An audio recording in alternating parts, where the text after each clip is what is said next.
Hello and welcome to the event. Today's topic, there's more than one way to monitor database performance.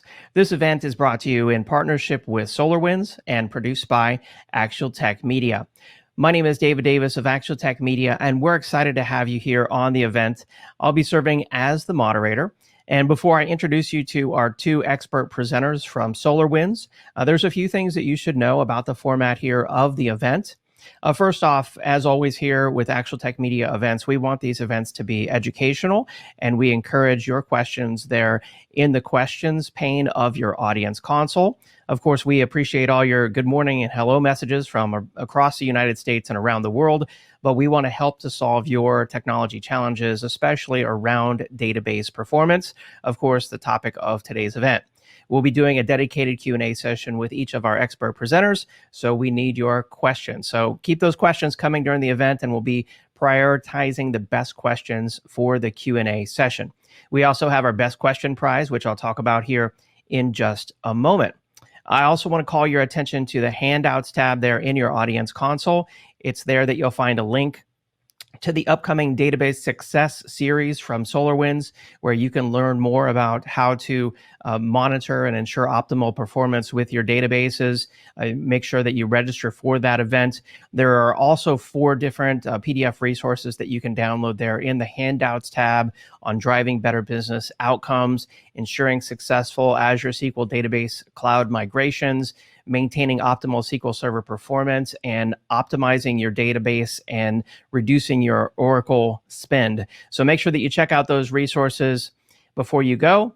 And then at the end of the webinar, I'll be announcing the winner of our Amazon $300 gift card door prize to one lucky attendee on the live event. If you're watching this on demand, of course, the drawing has already occurred.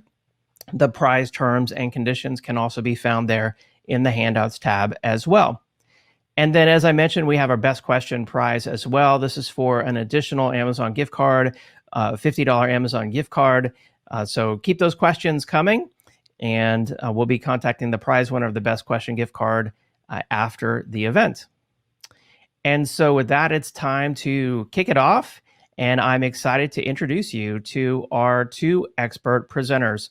Welcome, Mr. Thomas LaRock, head geek at SolarWinds, and Mr. Kevin Kline, also head geek at SolarWinds. Thomas and Kevin, it's great to have you on the event. Take it away. Thank you for having me, and Kevin. So, as David, and thanks for the introduction as well. Today's webinar is there's more than one way to monitor for database performance. And as he said, my name is Thomas LaRock. I'm a head geek here at SolarWinds. How can we have 2 people claim to be head geeks? Well, we actually have a whole team of head geeks. And with me is my partner in crime, Kevin Kline. Kevin, introduce yourself. Tell us a little bit about yourself. I'm old, is the first thing to say.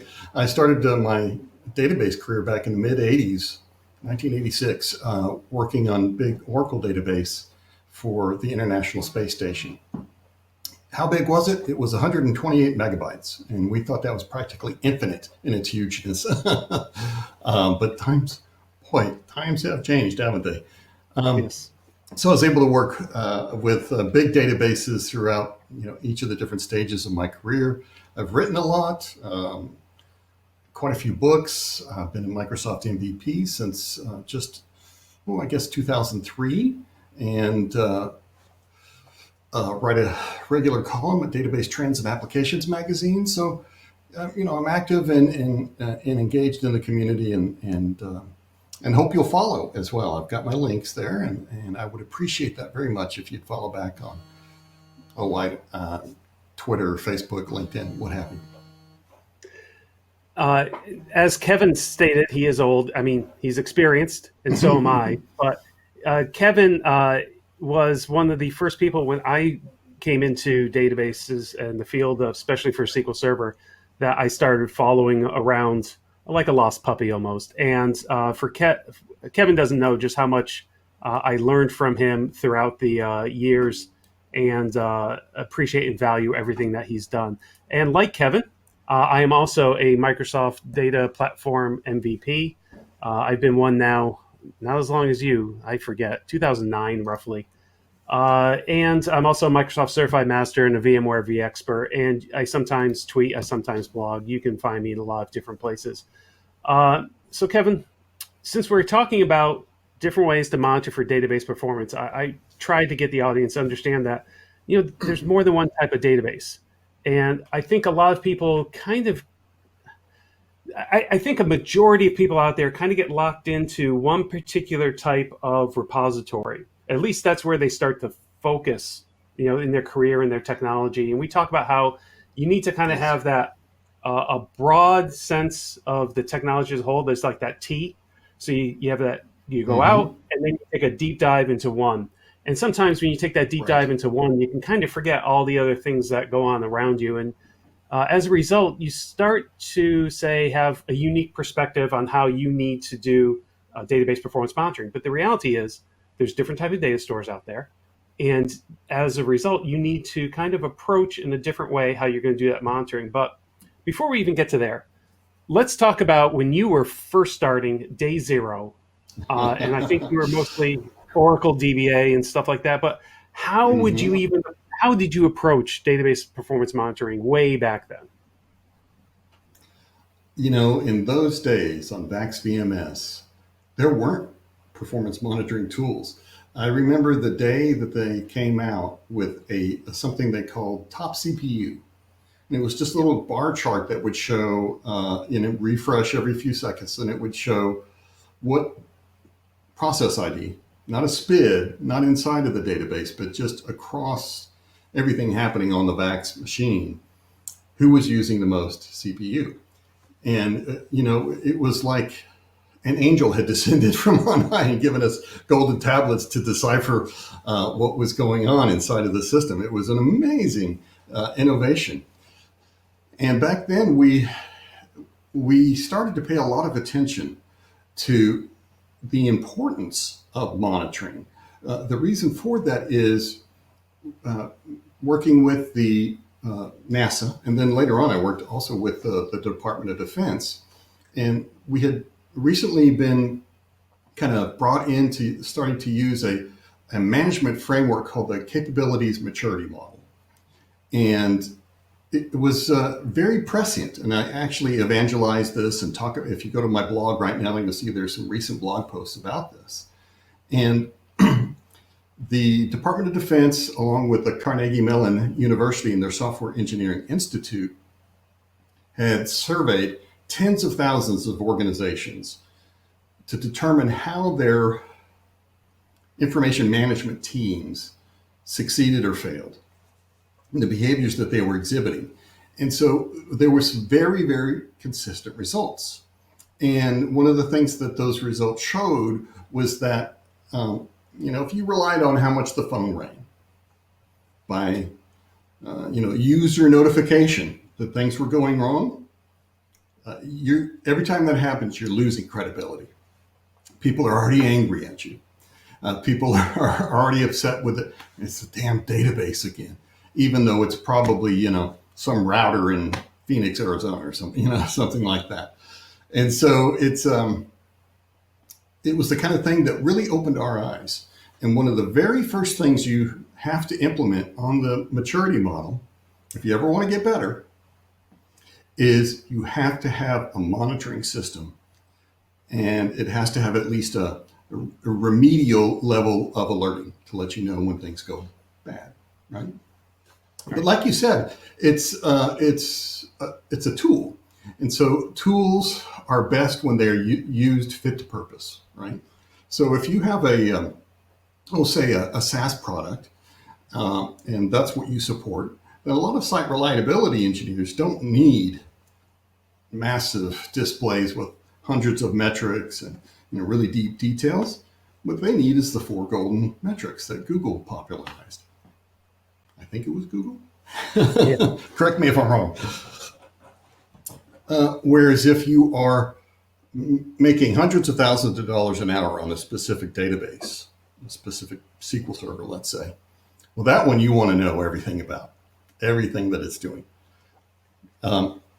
And so fit to purpose. So when you talked about just now the maturity model. It brought back some memories for me. I won't call them nightmares, but I'll just say memories. But the baseline, of course, is having some sort of system in place.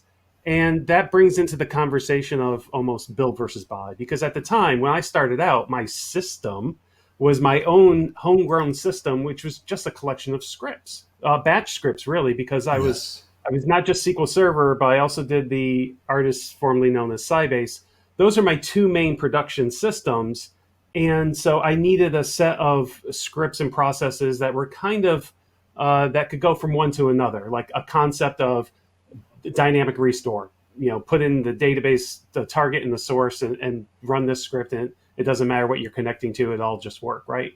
But so there's a collection, and then there's a reliance on things at the time for like profiler and tracing, and eventually became extended events, right? But that was still all something you were building yourself. And I'm guessing that was a familiar environment for yourself too, right?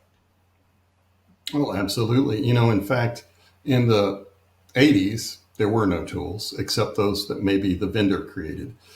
In the 90s, things started to get a lot better, but not really very quickly. I think one of the things that was most attractive to many people about Microsoft SQL Server when it became a Microsoft product in 94, 95, was that it had really elegant tools, that looked good and were easy to use for just the simplest of stuff, like querying a database.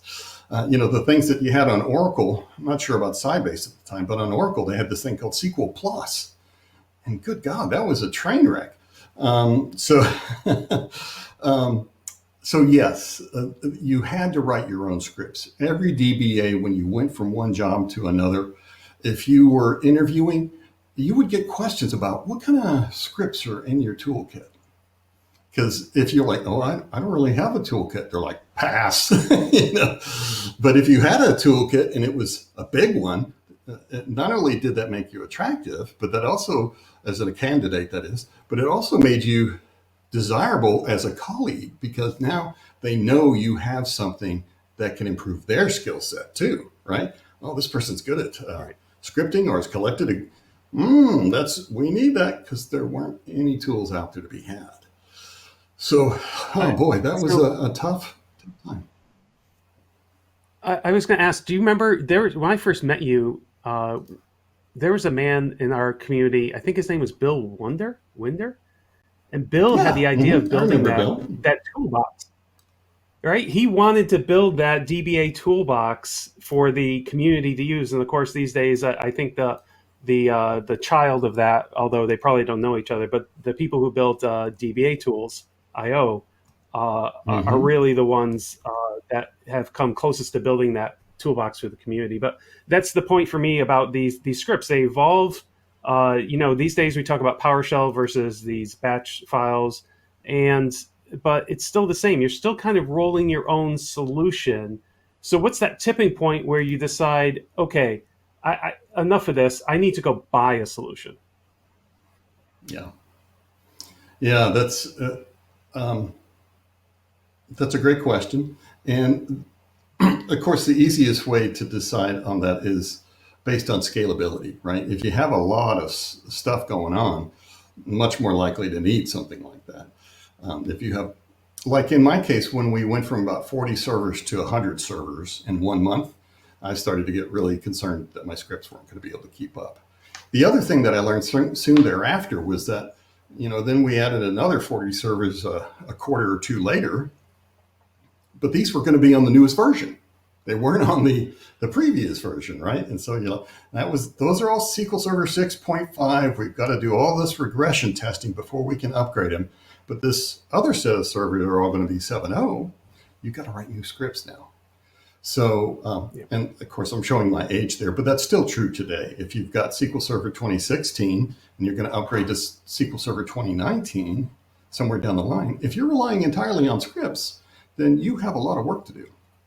So that kind of complexity and scaling out, and for me also the maintainability of the code is just paramount in order to keep using those scripts. If it's too hard to maintain, it becomes noise, right? It becomes one more thing that I've got to do. It's not helpful anymore. So that's where we want to get to a better place with our monitoring.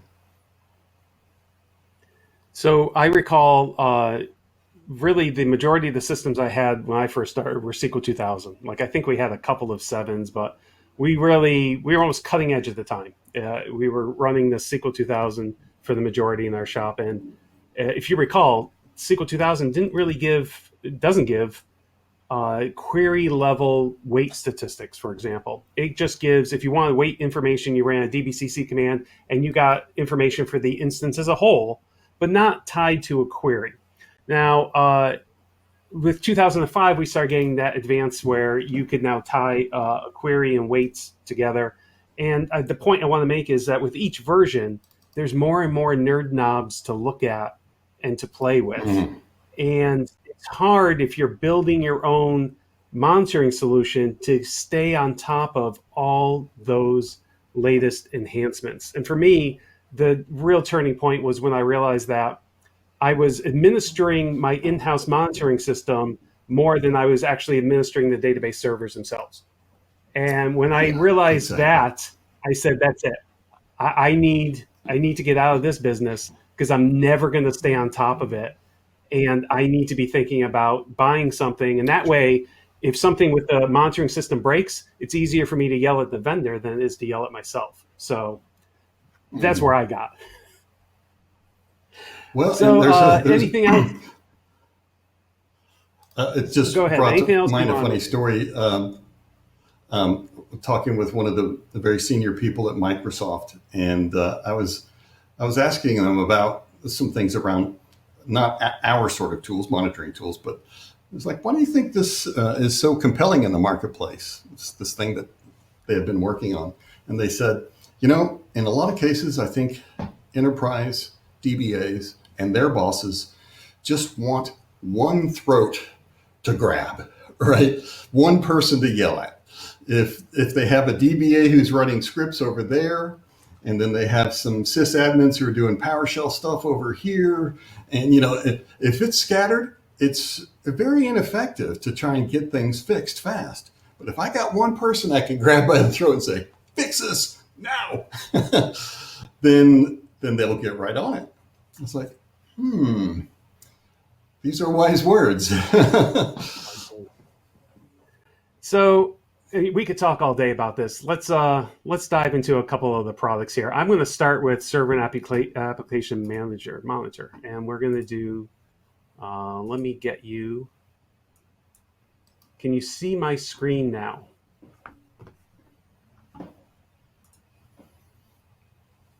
Yep. Yes, it looks very nice. Okay. Excellent. So I am at the oriondemo.solarwinds.com. So all of our products, well, the majority of our products are available through this demo website. So if you are watching this now, if you're watching it later, our demo is freely accessible to the public. So if you want to check out what the products look like, you can come here and kick the tires. We're going to look at one in particular here called Server and Application Monitor. I'm going to start with the SAM summary. And the point I want to make here is that when we were building our own monitoring tools, right, you had to think about a lot of different things to collect. So when I started, I would think about things in terms of, I need to monitor what's happening inside the database engine. I need to monitor what's happening at the operating system level. And if I could, I'd love to get metrics about storage, right? So one of the first things you have to learn about a database engine, especially SQL Server, is that it knows nothing about storage or network, right? It gives you a guess. When it says that it's waiting on network, it's guessing that it's waiting on network. It doesn't actually mean it's waiting on network. It really doesn't. And when you look at the DM.io virtual file stats, it knows nothing about, say, if there's a virtualization layer involved. Even though it thinks it's waiting on disk, but it might not be. So you can't really rely on just the metrics inside of the data coming from the database engine itself. You really have to look at other different layers in order to get the complete picture. So a tool like SAM here really gives that type of visibility, right? It's going to collect metrics from the OS. It's going to collect metrics that are application specific as well. In this case, we'll focus on SQL Server. And it's going to, it can also correlate with metrics from some of the other tools that will aggregate out and show you things like storage, right? So if I go here to App Insight for SQL, what App Insight for SQL is it's a template. It's a template of SQL Server specific counters. So when we detect, we're running on a server and we detect that there's an instance of SQL Server, then we can apply this template in order to give you that complete view. So we'll dive into Knox SQL, right? We'll say Knox SQL 1. I'll click and I'll come to, I clicked and it is spinning, okay. And we're going to come to the details for that particular node. So we know that it's running SQL Server. We say it's critical. And I want to show you the information that's already happening, right? Right above the fold here, I'm giving you details about network, right? I can give you information because we have the data about not just how long something is, but what I find interesting is just knowing the servers that are talking to my database servers. I can get a complete list of what's happening at this moment of who is actually communicating with my database servers. That's pretty powerful. It's nice to always be able to track that, say, lineage. I also have information about alerts.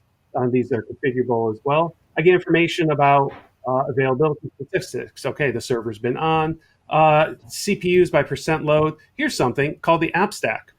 So pretty quickly, I can look at this and say, oh, hold on. So the instance is okay. There's an application. This is probably SQL Server saying that maybe something is wrong.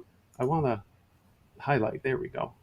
If I hover, it should tell me, nope, that's Active Directory. If I hover, it should just tell me, yeah, it's SQL Server. It tells me the components might be having issues. But if the thing is that as a DBA, even a junior DBA, you might come here and say, there's a problem with SQL Server. I have to fix SQL Server. I'm looking at these queries. I can see that there's a problem. I see that they're waiting on disk. But the thing is, what if you could know right away that the issue was with the storage? What if the issue, if you knew this right away, you would spend time talking to the storage admin about what might be happening with the arrays or the pool or whatever, as opposed to tuning a query sitting inside the engine. Like I've often relayed this story of if you're a DBA and you're trying to actively fix a problem, then the phone rings and somebody says, hey, whatever you did, thanks, you fixed it. Everything's great now. And you go, I haven't done anything yet. Because the problem was never with you. And the problem was never with the engine. The problem was somewhere else and something else got fixed and you had no idea about that. So you see a lot of metrics here. This whole screen is configurable. We kind of throw a lot at you in the demo. Conversations, again, you can see the bandwidth, ingress, egress that's coming and going, right? Forecast charts. I want to see if we have, I'm going to drill into database as well, I think, here in a second. Let's do that. Mm-hmm. So here I'm actually looking at the App Insight for SQL template. I wanted to make sure I show this because now we're getting information specific for databases, right? Here's that app stack environment that we had already seen. Information from the error log, buffer manager, cache, processes, services, right? All of the standard counters that you might be collecting for yourself. They're put into this widgets and they're grouped together to give you an idea. Like, all the memory counters would be in this particular memory widget that is configurable, and the App Insight template may not be configurable. But in general, you can add and adjust the counters. As we're giving you a guide, you can make your own template and figure out what's important for you.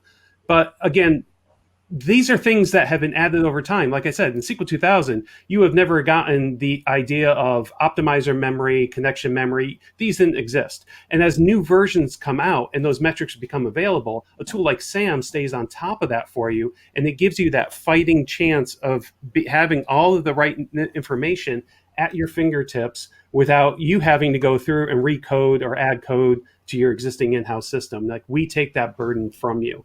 And so I just like to show this. And I asked Kevin, I go, so Kevin, if you had to build your own system to collect all these types of metrics, how long would that have taken you? Oh my gosh. Hundreds of man hours, thousands even. Just a long, long time. Right. Yeah. And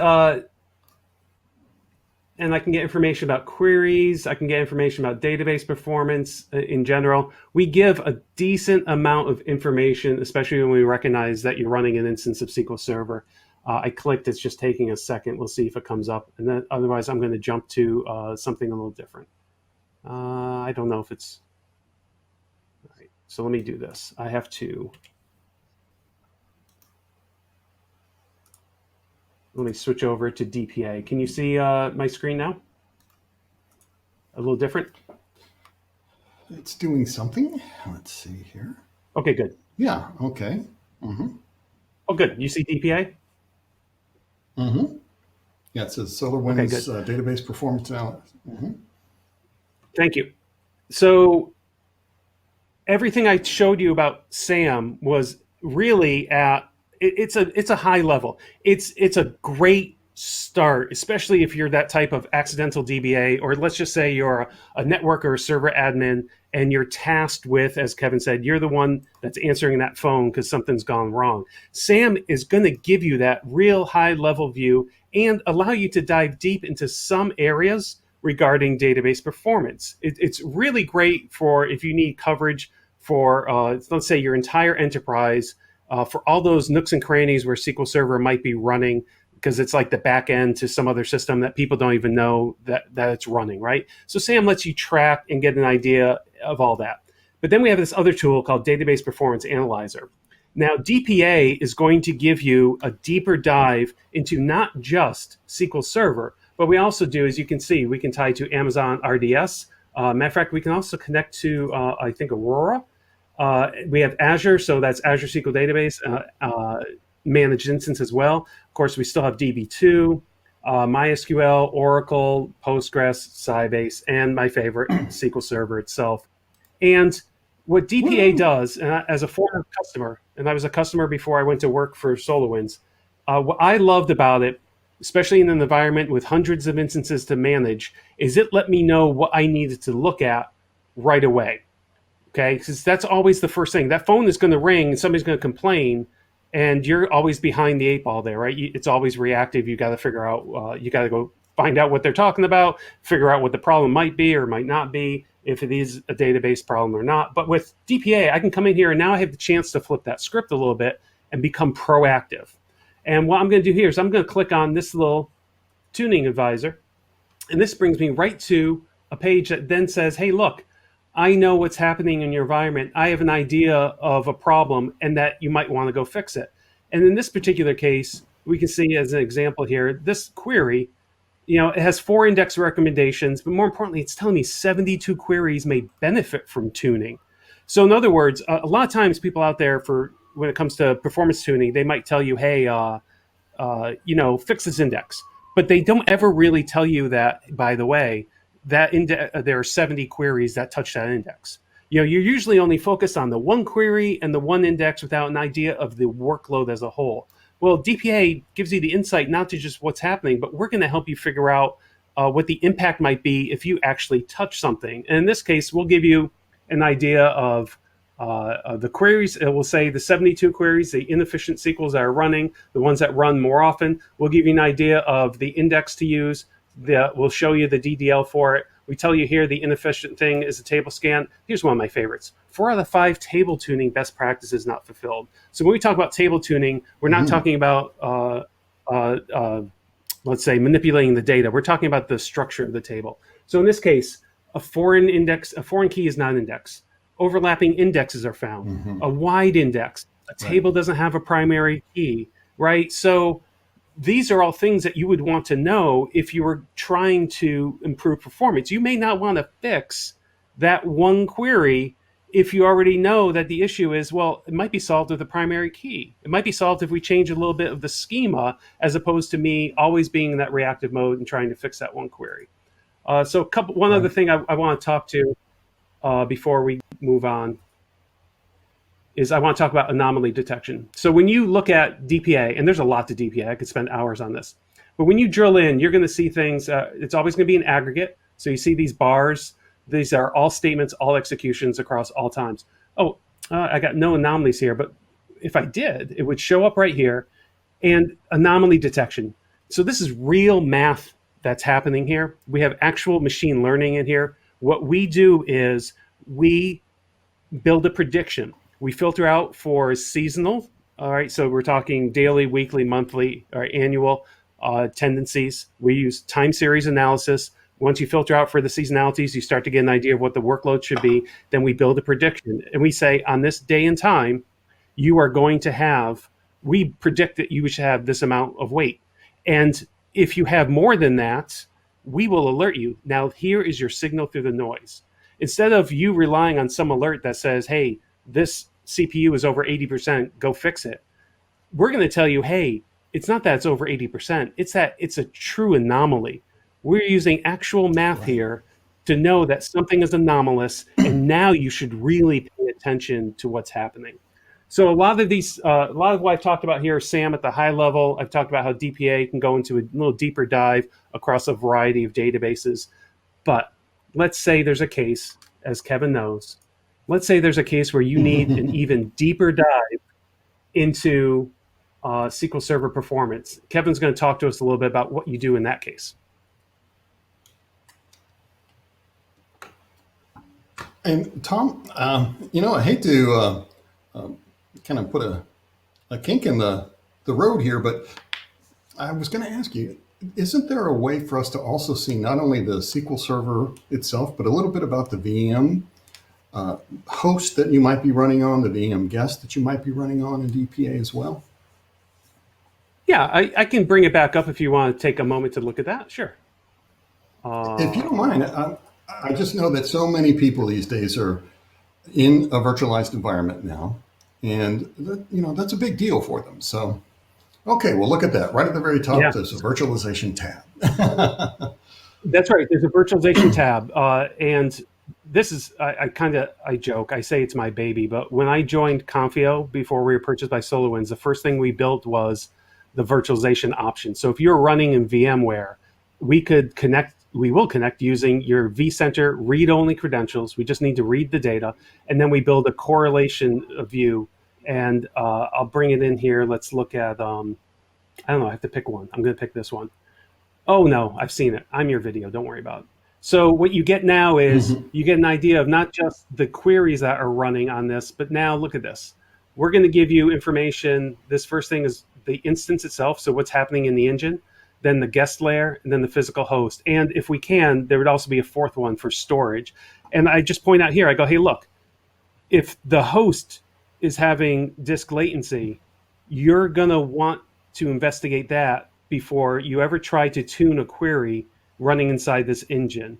So now you're getting that correlated stacked view and understanding all the layers in the environment when you're running in VMware. And I know that you can have something similar over on the Sentry One side, and you do a much better job when it comes to Hyper-V as well and the Windows environment. But yes, inside of DPA, we can give you information we just pull right from vCenter to give you those details. Mm-hmm. Yeah, that's beautiful. And so many people struggle with a VM of their own that keeps having problems, right? And it's because they have this situation where they have one noisy neighbor. One of one of the guests just goes crazy and consumes all the resources that should be kind of defined for the others.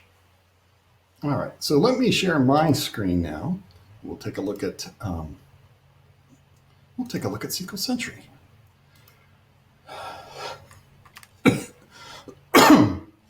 So you're not supposed to do this in presentations, but I am going to start off with two apologies.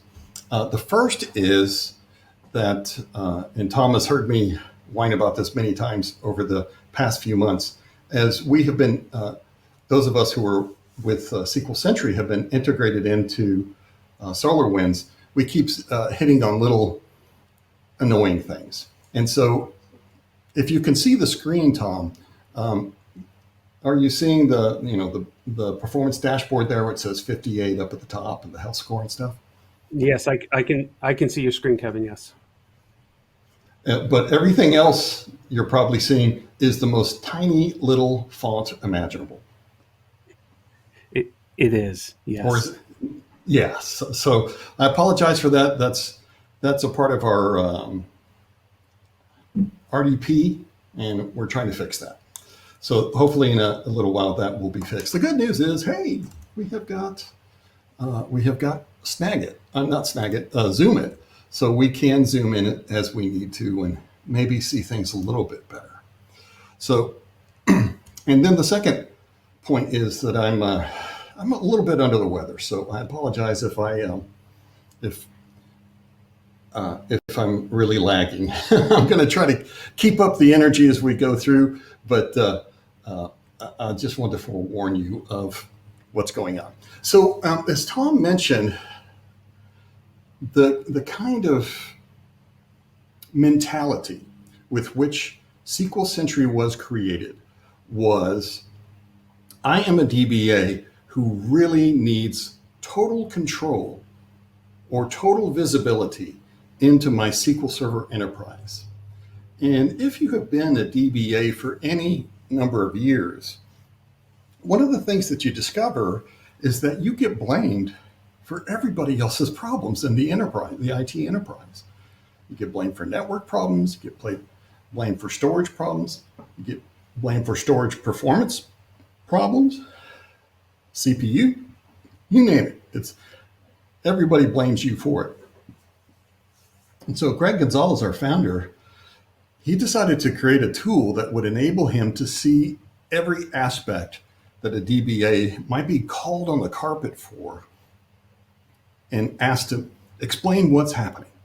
And so that was the initial impetus for creating the tool. And actually it was because Greg at that time wasn't necessarily a enterprise DBA.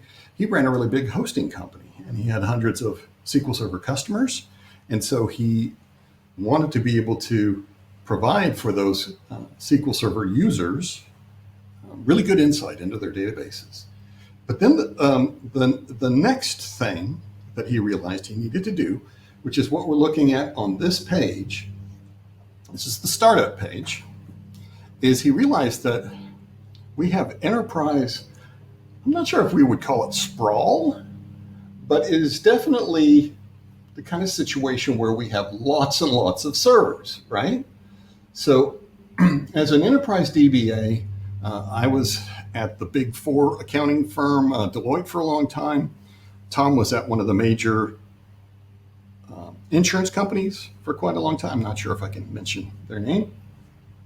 But one of the first things we would do, and perhaps you as a listener on the line can relate, is I'd come in and I'd take a look at all of my servers and see how they were doing, right? And often that would take me a long time. But why don't we make that as easy for you as possible? So the first thing that we have for kind of an at-a-glance view is your health score, okay? The health score is based on the number and severity of advisory conditions that are going off in your system. So we can see here, we're not just monitoring, if I get my mouse, we're not just monitoring SQL servers.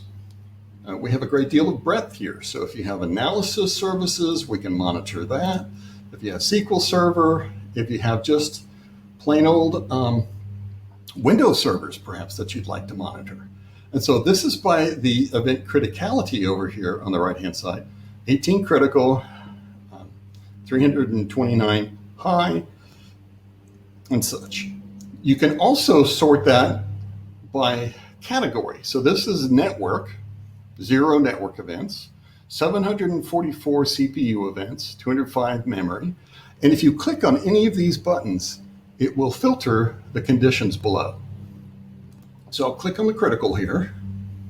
Let's go ahead and zoom back in and see what we've got.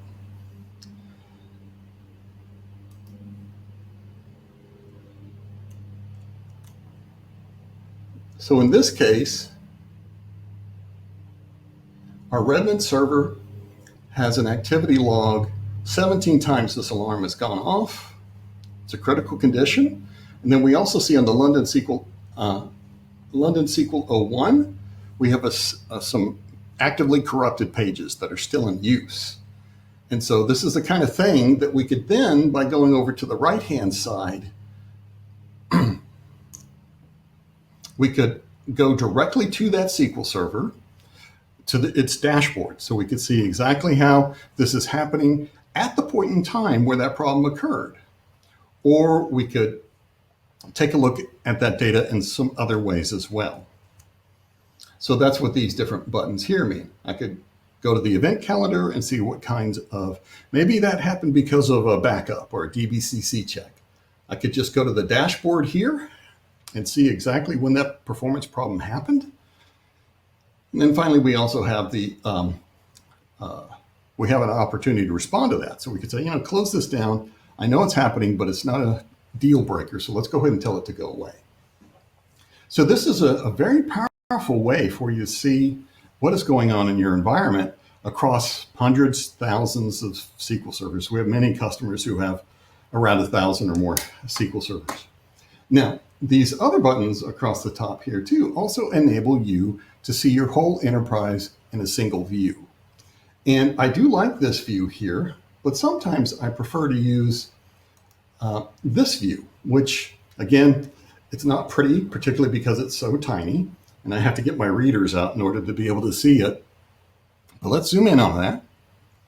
And what this is this is a simple kind of graph, or I'm sorry, a table of the most commonly tracked performance counters. And typically what I like to do is click this expand warnings button. So you can see here that some of the servers do have a, they do have red highlighting that there is some sort of issue. Okay. So let's zoom back out and show what happens there. And when I click expand warnings, now you can see only the servers that had something going on are expanded out. So now we see here, again, I'll zoom back in. And as we scroll over, we can see that there are a couple problems in the SQL Server Analysis Services component of the SQL engine. So let's click on that then. Let's see. That was right here. So when we click on that, we also get one other benefit. Down here at the bottom, what it's going to do is it's going to pull up all the performance information for the last certain period of time, and it's going to display for us what has, what the graph of performance looks like for that particular SQL server. Uh-oh. Actually, it's not going to do that. Okay.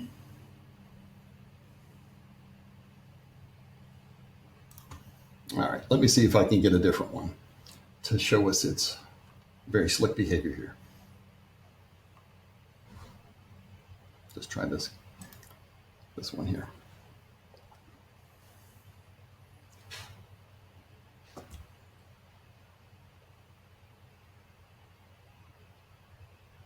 This is just a simple Windows server, so that's what I was hoping that it would be a bit simpler to display that. Now, that brings up a question that I sometimes get, which is, what do you monitor? Not as in what servers do you monitor, but like specifically, what kind of queries do you execute against your SQL server? And that, of course, is a yeah, that's currently broken. Okay. We do a lot of monitoring in a lot of different ways. So like with the DPA product, we monitor lots of DMVs. We also monitor perfmon counters. We also monitor WMI counters, which are for Windows. At the OS level, we monitor a few DBCC statements that are still the only way to get kind of hidden tidbits of information inside of SQL Server. But then we also have other kinds of little lookups and things that we do specifically for Linux. So there's quite a variety of things that we're looking at. Now, let's say we found a problem on this particular SQL server. We need to drill in and see what is happening. Well, this screen, might be a little bit much if you're not used to having a lot of information at one time. But for me, the secret to understanding all of this information at one time was that if you've ever used Windows Performance Monitor, it's a graph with all these lines and stuff like that. That's kind of what we've got here, except that we've broken out specific graphs to have logically associated perfmon counters in them, or maybe not a perfmon counter, but maybe a DMB or something like that. So, so to bring some understanding to all of this stuff that we're looking at, this window, right, or this little graph right here, SQL Server Weights, this is very comparable to what we have in DPA. It's showing us all the different weights across the server at a time. And it is, on this particular screen here, it's not quite as specific in terms of relating it to a given query. There are little drill down features you can do to figure out exactly what weight stat what query is associated with these weight stats. You can even, if you want, you can even change the names. You can add some different weight stat categories here if you'd like to. And so everything on the right-hand side of this blue vertical bar, this is only SQL Server stuff. So here we've got the most important kind of busyness activity, throughput activity. So this is batches, transactions, compiles, and recompiles per second, right? So recompiles per second is a bad indicator if you have very high numbers there, but we don't. Compiles, same there. So that looks good. However, we have a little triangle with a warning in it. So it might be telling us something. So what this is saying, let's see if we can expand this a little bit. Boy, I can't see much here. It's a security warning. Interesting. Let's zoom in on that a bit. So there's a job owner that might need to be checked. Didn't expect that, but I'll take it. So then we have other kinds of warnings like key lookups. Those are always a performance killer. Just as Tom was saying, those are things you want to keep an eye on. Forwarded records. And again, as I'm pointing out here, if you click on the name, it will move you back and forth. We've got memory, very detailed, and probably the industry's best memory analysis for what's going on in SQL Server.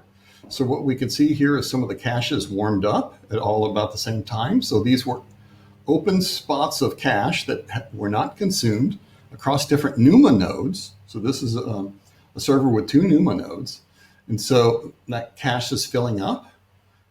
Then we also see database IO across the bottom. Now, where this gets really powerful is when you correlate it with what we have on the left-hand side. Again, remember, the idea is someone is calling you on the carpet and saying, why is my SQL Server performing poorly? And a lot of times it's not your fault, but you are the person left to explain that. And so we give you all that information too. So let's say the boss is angry about this period of time right here. What we could do is highlight that. And the first thing it does is it correlates across every one of the graphs. So we can say, oh yeah, check this out. Big spike in CPU. 39% of the CPU was 36 was not SQL Server. The remainder, 42%, was SQL Server. Okay, well, that's unusual to have so much Windows activity on that particular Windows server. What's going on there? Also, we can see we've got a spike in transactions per second. We've got a spike in key lookups. We've got a spike in page is read and written, everything is spiking. So, okay, yeah, something got really busy. But this is interesting. Notice that SQL Server is getting really busy in terms of disk I/O throughput, but the Windows Server doesn't really think of itself as very busy at the moment. Just like Tom said, SQL Server doesn't really know what's going on. It's just making its guesses. It's like, oh, I sent that off to Windows. I'm waiting for Windows to come back and tell me what happened. So yeah, it's got to be a disk problem. So we can see that there's something to question right away. Another thing to note, I mentioned how we have these little triangle warnings. We also have little pop-ups. These are called advisory conditions, and we have over 300 of them available for you to download. And they're very smart, very intricate, and you can write your own, very powerful. But when they appear and fire repeatedly, they appear as a little line like this. So when we click on that, oops, let me see if I can get that to come up here.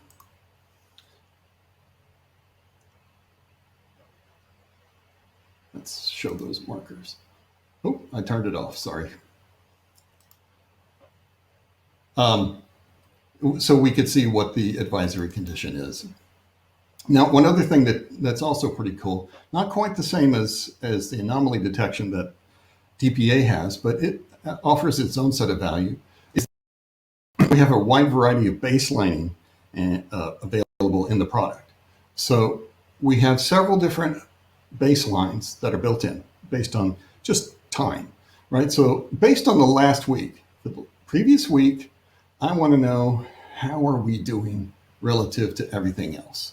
And so this is just showing the average, but how about we look at the min and max range?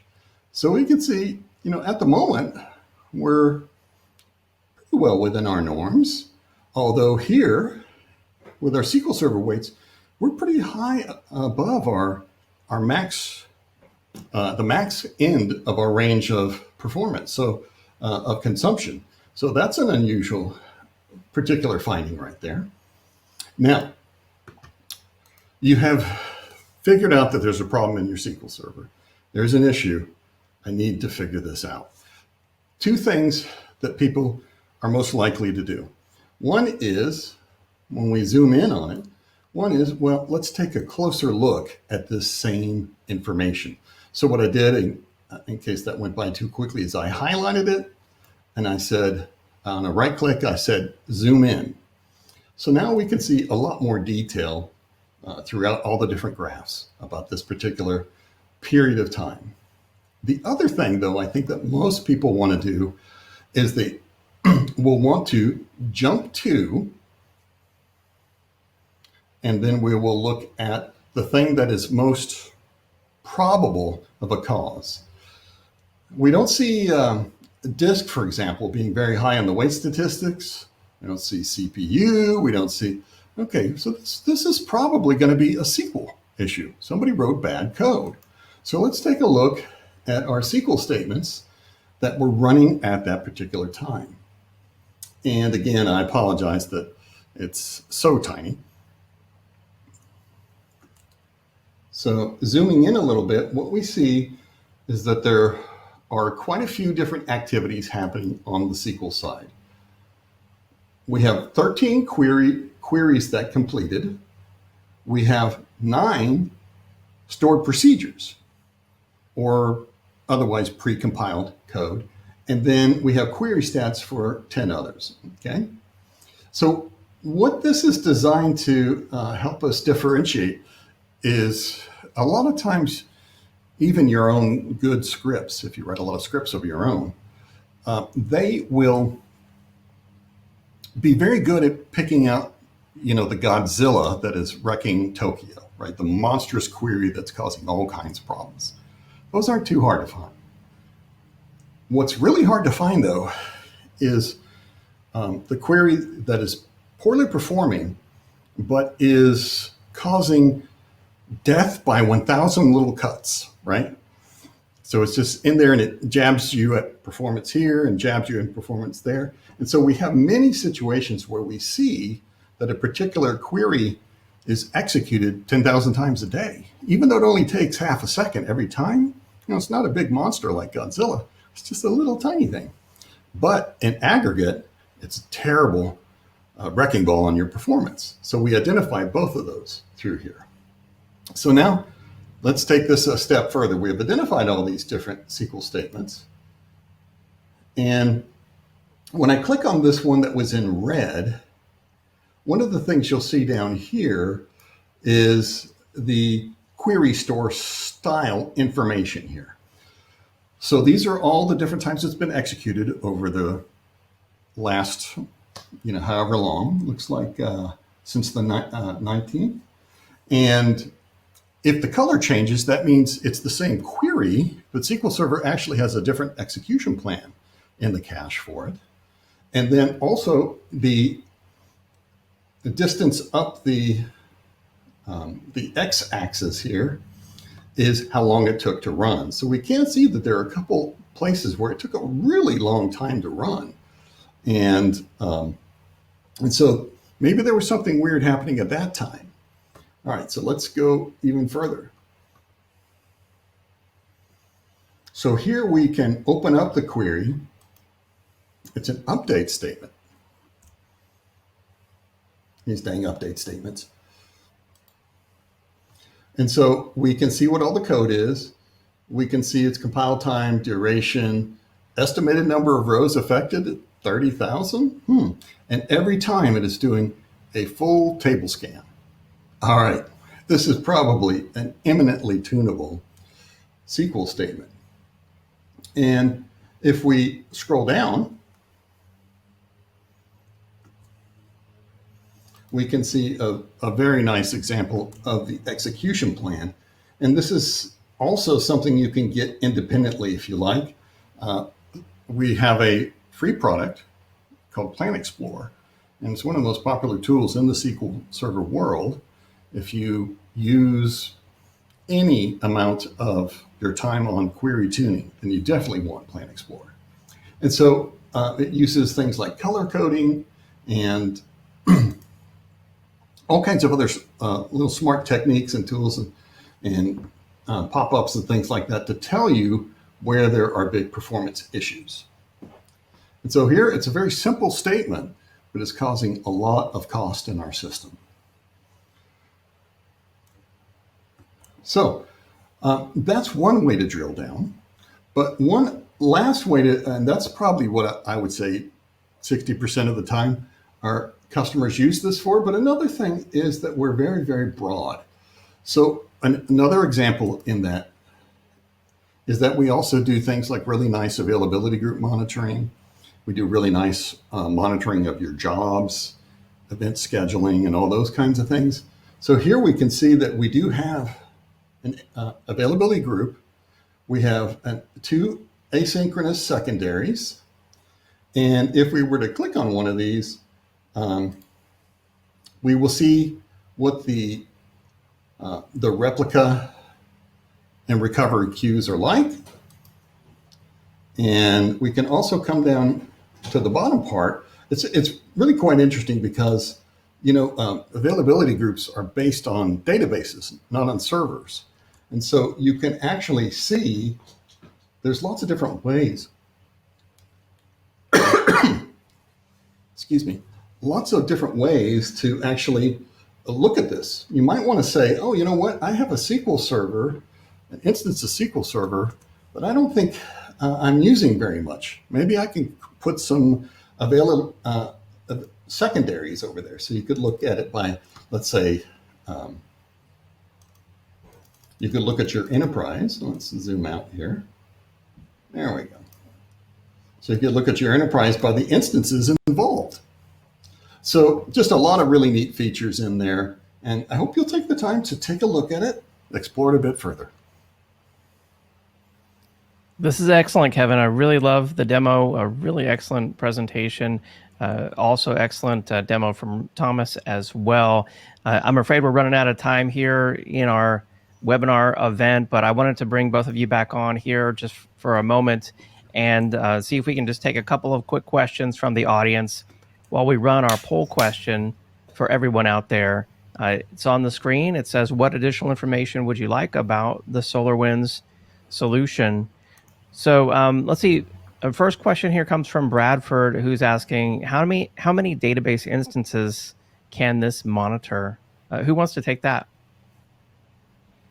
I'll start with that one first. I was just about to type an answer, but for DPA, and I'm assuming for SQL Sentry, it kind of works. It's going to work the same way, Bradford, and that is, it's really going to matter how busy the environment is. So, in terms of how many databases instances can you scale to, I think the last count, I think our default for DPA is about 250. But that can go up or down depending on the level of activity for those instances. I think, and Kevin can correct me, I think SQL Sentry does 1,000 comfortably, and up or down also by activity. But that's with a little caveat. So we have something called the Scalability Pack. And what that means is, you have a very large environment. All right. Well, let's make sure you're going to put the SQL Sentry repository on a version of SQL Server 2016 Service Pack, I believe it's 1 or higher, because what we do is we enable things like database compression. We use in-memory OLTP. We use partitions and all kinds of other things like that to help drive you to the point where you can hit that 1,000 or higher level of servers. So yes, we can support lots and lots of monitored targets. They don't all have to be SQL Server. They can be Windows and so forth. But it does take a little bit of added prep. Okay, excellent. And another thing I didn't mention, sorry. Go ahead.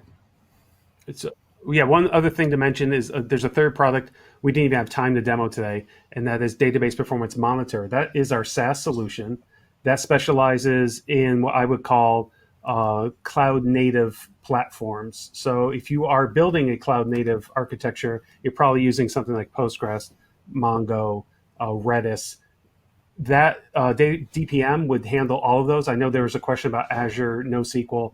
I'm not sure what that meant, because that is a broad topic, but yes, we can handle monitoring of NoSQL solutions as well. So DPA can do a little bit of that, but DPM is where I would point you for those type of systems as a SaaS product. So I'm not sure what their scalability is, but I believe it's in the hundreds at the very least. Excellent. And then here's another question from Garth, who said, in his experience, monitoring applications have been a concern when it comes to causing a performance impact for whatever it is that they're monitoring. Does this avoid that? I'll go. And yes. So DPA is agentless. It simply requires a database connection, and we query DMVs. And if necessary, we go to the OS to gather some of those metrics, whatever we can't get from the database itself. These days, you can get a lot of the Windows counters right from the database engine. So 2% load, it's very, very minimal amount of impact. It was designed that way, to have a minimal amount of impact. And same for DPM. DPM does have an agent, but the agent is on we'll call a sidecar. The agent is on what gets monitored. The agent is just for the collection itself. So you install the agent on one box, and you have that monitor the other instances. Excellent. SQL Sentry is also agentless. I think Tom's guess at 2% is healthy. We used to advertise at one time that we only consumed 1% CPU overhead, but over time we added more and more things to monitor. And every time you add something new to monitor, that adds a little bit more overhead, right? So we don't promise that anymore. But one thing we do that is a little bit different than competitors is we completely reveal all of our own work on your SQL Server. So if you had a SQL Server that was running a workload and was running SQL Sentry, it's possible you might see SQL Sentry queries right up there with the mix. That's not a bad thing, though, because if you know exactly what your monitoring system is doing, you're actually just simply better informed. Yeah, I would even like go so that. far as to say Yeah, some of our competitors out there, they won't show you anything. They hide everything that they do. That's because there are overhead beasts. So there be monsters. Beware of them. I like that. All right. Well, I'm afraid we've run out of time here in our webinar. I do want to ask Thomas one last question, and that is, if folks are interested in these solutions, what should they do to get started? What kind of resources do you recommend? Well, we have a slide for that. So great question. I would tell you go to solarwinds.com/SQL Sentry, DPM, or DPA. So you can learn all about our database products right there from the product pages. So start there. And if you want, I saw some people say that they were looking for a little more of a live guided demo. Well, we have a products and practice series, and Kevin and I will be doing the database success for that one. Along with a couple of the sales engineers, we are going to walk through a little more in depth for each one of these tools. So there'll be DPA, SQL Sentry, and some DPM as well. So if you're looking for more demo goodness, tune in July 13th. It starts at about 10, and I think it's going to run 2-3 hours. We're going to spend a large amount of time going through the products and helping you understand how to use them and be successful with using them. Excellent. One thing, too, I like about this. Go ahead, just to follow on that, David. One thing I do like about this, too, is we also have customers coming who will give us their feedback on customers who have used both SQL Sentry and SolarWinds, and they're fans of both of them. So it's going to be a really good discussion, too, for you as a customer, because you're going to get real feedback from real people, not just the evangelists for the big companies. So I think it's great to have that honest and genuine kind of interaction. Excellent. Yeah, it sounds like a great event. I want to remind everyone the link for that to sign up is right there in the handouts tab, very first link on the top, Database Success Series. You can also click on the Register Now button right there in the slide. Actually, that does work. It will open a new tab or window in your web browser. And with that, it's time to wrap up our event. Kevin, Thomas, really excellent presentation and demo. Thank you so much for being on. Thank you. Thank you for having us.